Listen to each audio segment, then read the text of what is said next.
Hello student, I am Mrs. Alka Sharma from NCMS Jhabua. Today I am taking the class 9 Science Biology. Now my dear student, this year you have to study only the 3 chapters in biology. Chapter 5 the fundamental unit of life, chapter 6 tissue and chapter 13 why do we fall ill. Now question comes, how our life is made up of? How the living organism will be survive? Do you know what are the which is the basic things around that life is possible? So today I am taking the chapter the fundamental unit of life. The body of all organism is made up of very small unit that is called cell. A cell is capable of independent existence, means it carry out all the functions which are necessary for living beings. Unicellular organisms, they are capable of independent existence, which shows cells capability to independent, like in amoeba, they can maintain their life. Due to this, the cell is called, because they maintain their all activities, so that we call it is fundamental, structural and functional unit of living organism and basic unit of life. Now question comes, who discovered that cell is a basic unit of life? How we got this information? What are in this chapter we will study the cell, its structures, its organelles and its function. So question comes, who had discovered this cell? How he discovered? So the discovery of the cell and the theory. See, the cell was first discovered by Robert Hooke in 1665. He observed just, he took one bark, that is cork, it is a bark of tree, and seen with the one primitive microscope, and he has seen the structure like a small compartment, like a honey comb, like that structure he has observed that. And now he named these components as cell. Now, what are the function of the cells? They have ability to replicate independently. When they mature, they can divide. They contain heredity information, means the information that will be transformed from one generation to next generation with the help of cells. They can perform all the life sustaining activity of their own. In this way we are survived with the help. That is why we call it structural and functional unit of life. They show similar chemical composition and metabolic activities. Now some major landmark related to cell theory. Who discovered what? See, Robert Hooke in the year 1665 discovered the cell for the first time in cork cell with the help of primitive microscope, and he discovered that cell is the basic unit of life. Leeuwenhoek in year 1674 discovered free living cells in pond water using improved microscope. Then Robert Brown in 1831 he discovered that inside the cell the nucleus is present. It was discovered by Robert Brown. Schleiden and Schwann in 1831 and 1839 presented cell theory, and which states that all the plants and animals are composed of cells and they are the basic unit of life. Next, Purkinje in 1839 he coined the term, he explained that one fluid-like substance which is present inside the cell, that is called protoplasma. Next, Virchow in 1855 he expanded the cell theory by suggesting that all cells arising from pre-existing cells, when the cell will be matured, it can again divide. So in this way cell will be divided. Next, Knoll and Ruska in 1940 built an electron microscope that made understanding what are the complex structure of the cells and what type of organelles are present. By their development we find all this. Now, cellular composition in different organisms.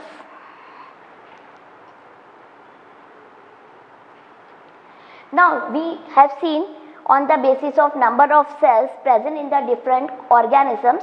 So they are classified into two types, unicellular and multicellular. Unicellular means single cell, like amoeba. It is made up of single cells and perform all the activities. Multicellular, having many cells they group together and perform different activities. Now, unicellular organism we will study in the detail. A single cell constitutes whole organisms. There is no division of labor in prokaryotic unicellular organism, but it may seen within the cells of some eukaryotic organisms. Example, amoeba, Chlamydomonas, Paramecium, bacteria, etc. Multicellular organisms. How we call multicellular organisms? Multicellulars are group of the cells together in a single body which assumes different functions in the body for various body parts. All cells are specialized to perform different functions of the multicellular body. So we said there is a division of labor of single cell as a group of cells. In this way they perform, like stomach do the digestion, heart do the pump of blood, like this. Fungi, plants, animals including human, etc. all will become under multicellular organisms. Do you know, every multicellular organism starts its life as a single cell, that is called zygote, and these divide and forms many cells, and all cells thus can form, that we call, it is called pre-existing cell. Remember that. The invention of magnifying lenses made the discovery of single cell called microscopic organism possible. What does cell theory state? That, see, all living organism is composed of cell. Cell is a fundamental unit of life. All new cells are composed from pre-existing cells. Now, can all the cells, their shape and size are same or whether they are different? Let's see. Cells are vary in shape and size. They are differ in shape and size. Maybe their shape is oval, they are spherical, they are rectangular, some are spindle shape, some are irregular, and some are long, like nerve cells. So size of the cells are differ in different animals and plants. Most of the cells are microscopic in size, see, like RBC, red blood corpuscles, while some cells are fairly large, like nerve cells. And average size of cells are from 0.5 to 20. The size of cells varies, differ. Like when we see the mycoplasma, it is 0.1 to 0.5 mu to a very large axil of the ostrich. Do you know it is 18 centimeter. And the longest cells of the human body are the nerve cells, which may reach up to the length of 90 centimeter. So you have seen the shape and size of cells are not same. They are differ according to their functions. See some diagrams here. Red blood cells, columnar epithelial cell, ovum cells, smooth muscle cells, these are bone cells. These are from thread-like structure. This is the longest cell, that is the nerve cells.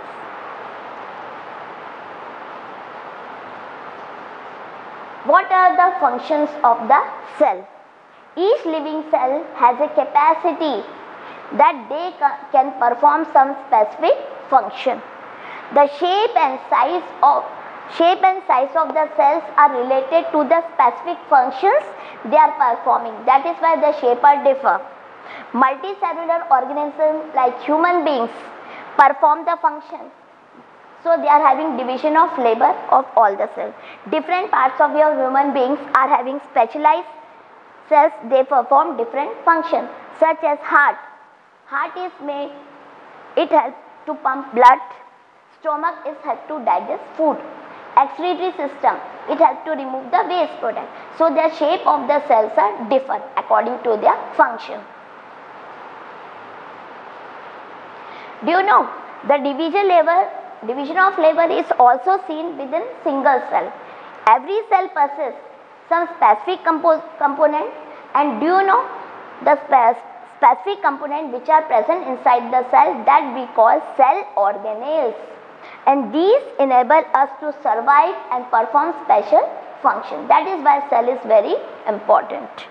Cell organelles together, all these together along with one more thing is present inside, that is called protoplasm, and that is the basic unit of life, and it is called cell organelles perform specific function. For example, you see, for obtaining nutrition, respiration, clearing waste material, or form new progeny.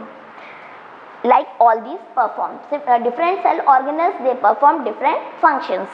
Mitochondria is the organelles responsible for providing us energy to the cell.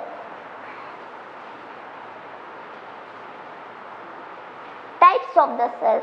The cells can be categorized into two types of cells, prokaryotic and eukaryotic. Pro means primitive, eu means small. In some organisms, DNA, RNA, these are the genetic substance, deoxynucleic acid and ribonucleic acids are bound by membranes.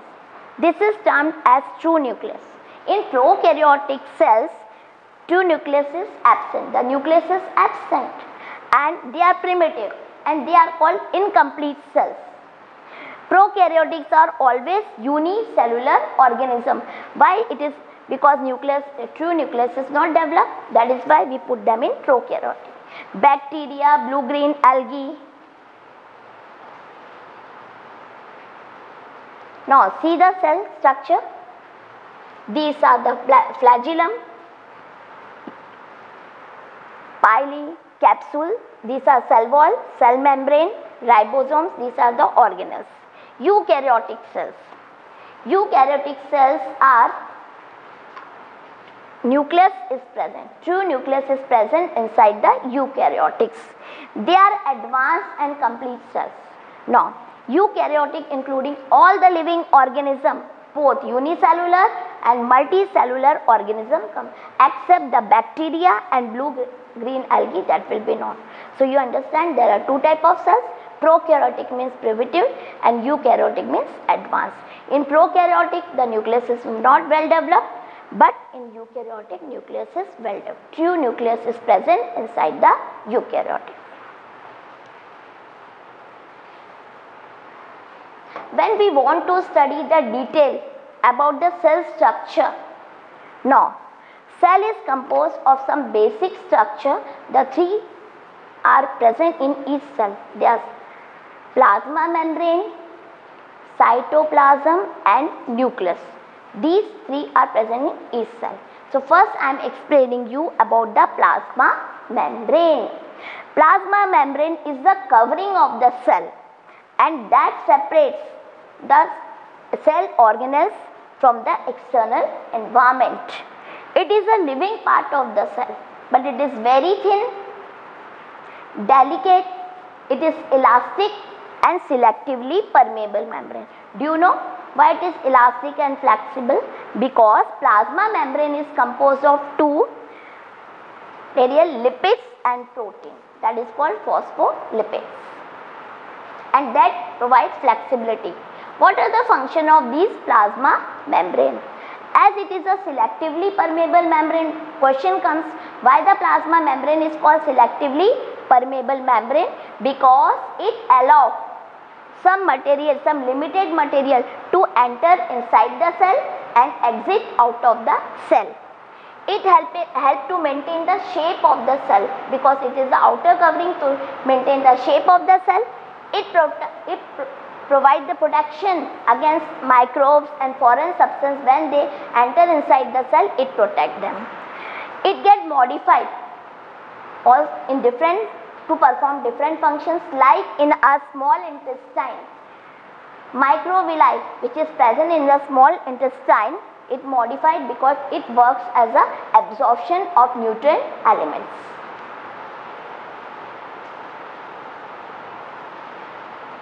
Now the question comes, the plasma membrane is the outer covering. It allows the material to enter inside it, to exit outside. So how it performs the functions?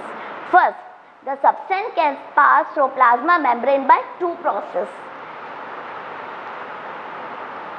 Transport of the substance through plasma membrane by two, diffusion and osmosis. What is the diffusion? In this movement, the substance move from higher concentration to the lower concentration. During the respiration, carbon dioxide is a waste product that have to move out because higher concentration inside the cell as compared to outside.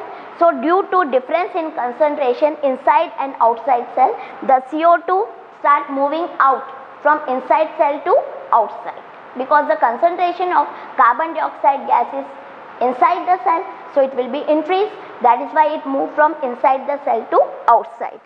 Diffusion is the faster, mostly it is faster in the gaseous state than liquid and solid.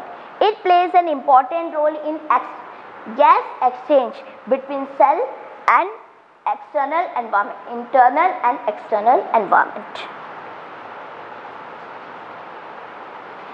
In addition to gaseous exchange, diffusion helps in an organism in obtaining nutrition from the environment.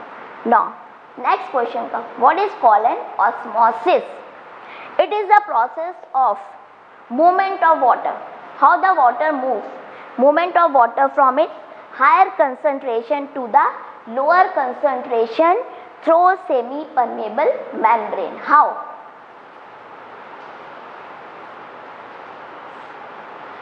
The process of osmosis can be seen in a cell when we place in the solution of different concentration.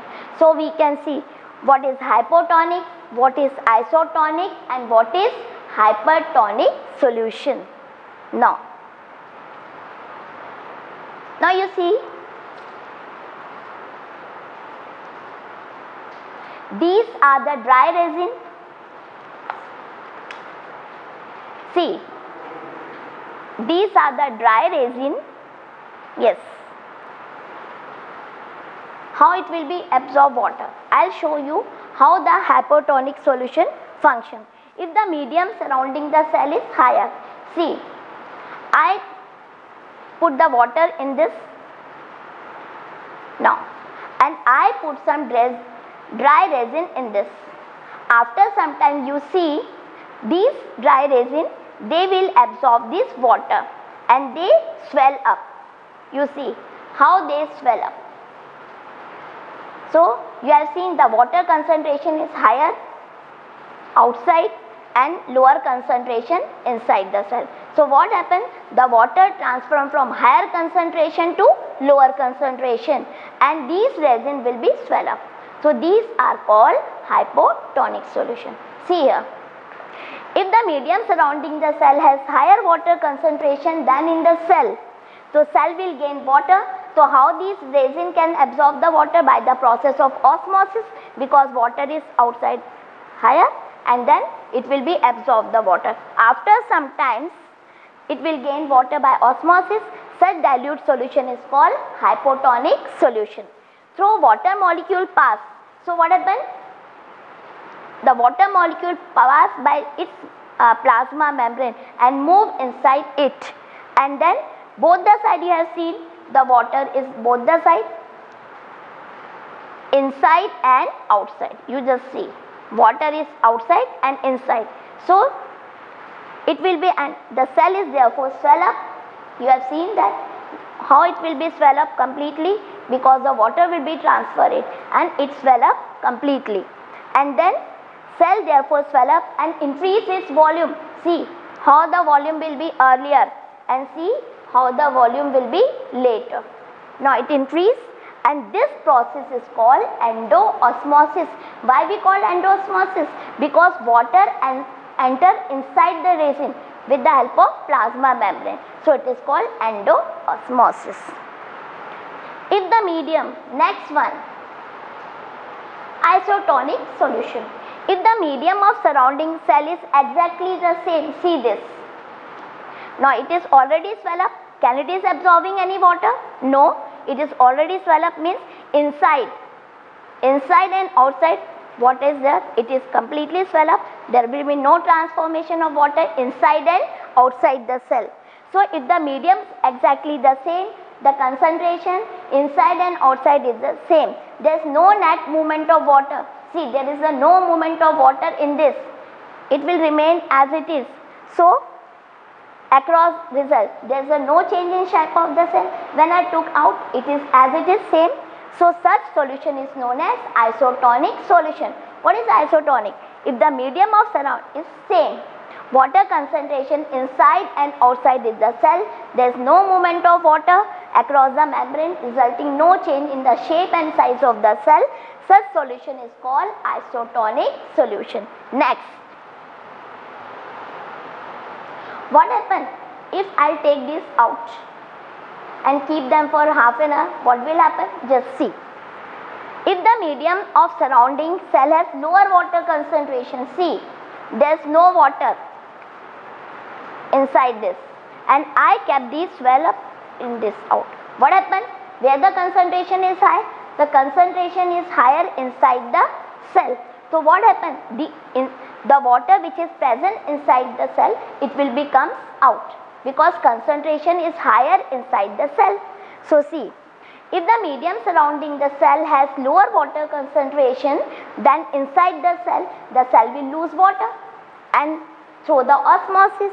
So such concentration solution we call hypertonic solution, and the cell will therefore shrink.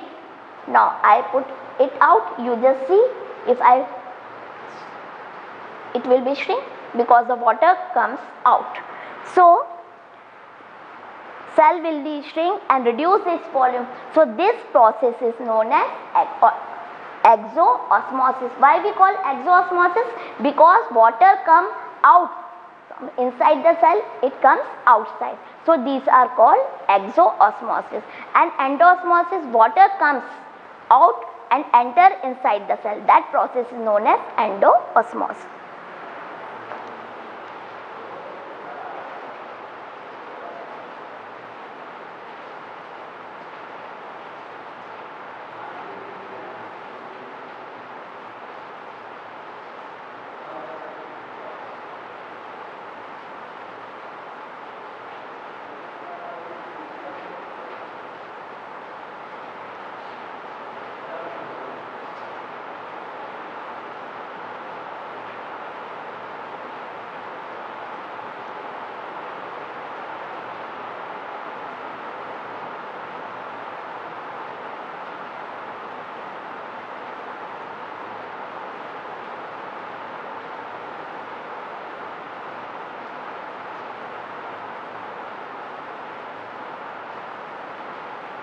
So now what we studied today, the fundamental unit of life. We studied what is the fundamental unit of life, who discovered the cell, what are the different type of discoveries of cell will be done by the scientists, in which year they had done, which are the three basic structures present inside the cell, and what are the process of endoosmosis, exoosmosis, what is the function of plasma membrane, that we all studied today. And in the next class we will study the cell wall, cytoplasm and cell organelles. Now you have to write some question. Why the cell is called structural and functional unit of life? Who discovered the cell? Who discovered the nucleus? What is hypotonic, isotonic and hypertonic solution? What is diffusion? What is osmosis? And what are the main function of plasma membrane and why it is called selectively permeable. Thank you. In the next time I will teach you cell wall and nucleus. Thank you.